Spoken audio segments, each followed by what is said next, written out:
श्रीमद् भगवत गीता अध्याय नंबर 16 के श्लोक नंबर 23-24 में निर्णय दे दिया कि शास्त्र विधि को त्याग कर जो मनमाना आचरण करते हैं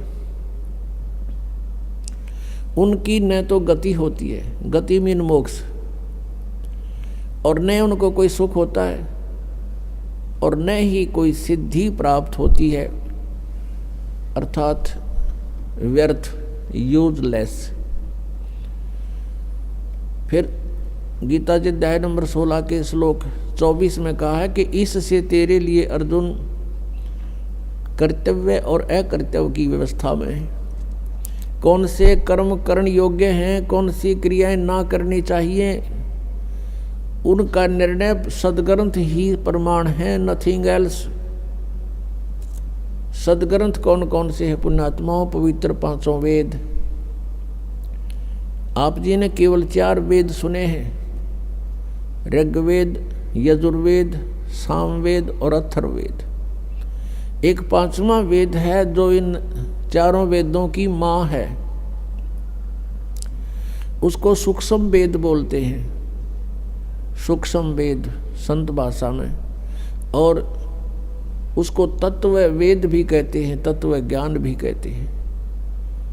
उसको सच्चिदानंद घन ब्रह्म की वाणी भी कहते हैं, जैसे श्रीमद् भगवत गीता अध्याय नंबर 4 के श्लोक नंबर 32 में कहा है कि अर्जुन, जिन यज्ञों की, यज्ञ मीन यज्ञ का अर्थ होता धार्मिक अनुष्ठान, साधनाएं, जिन यज्ञों का धार्मिक अनुष्ठानों की जानकारी विवरण 4 अध्याय के 25 से लेकर 30 तक दिया है। इनमें कोई तो देवताओं की पूजा करते हैं और कोई केवल योग अभ्यास करते हैं, आसन करते हैं, और कोई प्राणायाम जैसे श्वास बाहर जाता है उस पर ध्यान रखे, अंदर जाता उस पर ध्यान रखे, बस कोई जाप नहीं करना। इसको पान अपान की क्रिया बोलते हैं। और कुछ प्राणायाम करके अपना श्वास सूक्ष्म करके ध्यान लगाने का चेष्टा करते हैं, कुछ स्वाध्याय करते हैं, कुछ तीक्ष्ण अहिंसावादी व्रत रखते हैं, जैसे मुंह पर पट्टी बांध ली, नंगे पैरों घूमना, झाड़ू सी लेकर, कुछ ऐसी साधनाएं करते हैं, कुछ स्वाध्याय ही करते हैं, नित्य कोई पाठ कर लिया किसी भी धर्म ग्रंथ का।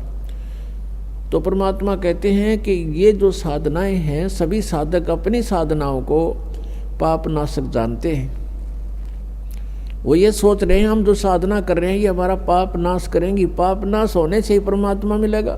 फिर बताया है 4 अध्याय के 32वें श्लोक में गीता जी में कि इस प्रकार की धार्मिक अनुष्ठानों की जानकारी विस्तार के साथ ब्रह्मण मुखे यानी सच्चिदानंद घन ब्रह्म की वाणी में, यहाँ 4 अध्याय के 32वें श्लोक में अनुवादकर्ताओं ने अनर्थ किया है, शब्दों के अर्थ ठीक नहीं किए। ब्रह्मणे मुखे का अर्थ इन्होंने किया है वेद की वाणी। ब्रह्म का अर्थ वेद नहीं होता, ब्रह्म का अर्थ प्रभु होता है, परमात्मा होता है, और ब्रह्मणे का अर्थ होता है बड़ा भगवान यानी सच्चिदानंद घन ब्रह्म। जैसे वेद तो विधान है प्रभु का और ब्रह्म परमात्मा है। यदि कोई राजा का अर्थ संविधान करता है किसी प्रकरण के अंदर तो उसको ज्ञान नहीं है, वो मूर्ख है बिल्कुल।